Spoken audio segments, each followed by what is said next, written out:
Hello and welcome to Michael's Minty Music for today. Today we review the Velvet Underground's final 1973 album, Squeeze.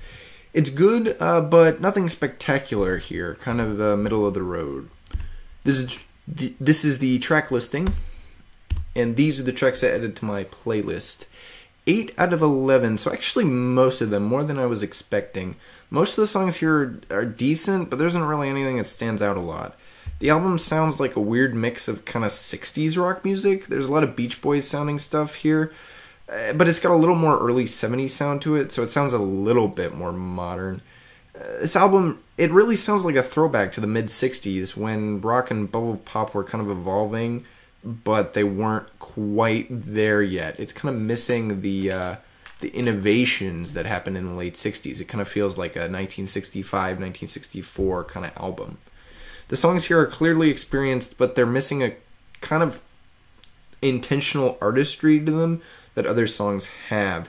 It really sounds like they just went with easy stuff to play and record, and it sounds alright, but it's just middle of the road. There's nothing here that, really sounds like they worked really hard on it, but there's nothing here that sounds like they really phoned it in. There's nothing here that's bad, but a lot of it just sounds phoned in, really.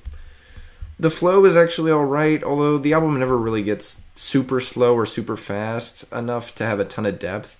There's a little bit of quick stuff at the beginning and at the end, and most of the stuff in between is a little slower, so it's kind of a valley.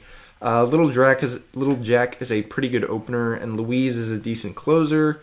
The transition between the two sides isn't great, though, and really the middle of the album is probably the weakest section. The beginning of sides 1 and 2 are kind of a similar quality, so both sides are kind of the same overall. There were no singles released before the album, and no tracks here were particularly popular at the time. My favorite track, though, probably Caroline, third track, definitely the most catchy one here, although Little Jack, the opener, and then second to last track, Jack and Jane, were both also pretty good. It was definitely close for my favorite. As I mentioned, there's no tracks here that really stand out very well. Even those favorites are still pretty close to the average quality. I ranked this album third out of the Velvet Underground's 5 albums, so right in the middle, which is pretty appropriate for the album. It's very middle of the road. I like it better than their second album. It's definitely got higher overall quality than that one, than White Light, White Heat. And I prefer the style of Squeeze to their self-titled albums, more alternative style, but both albums kind of have a similar level of quality.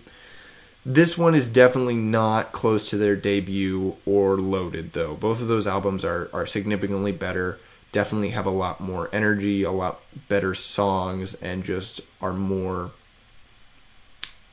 worked on. They really just feel more worked on, where Squeeze and the Velvet Underground feel a little bit more phoned in.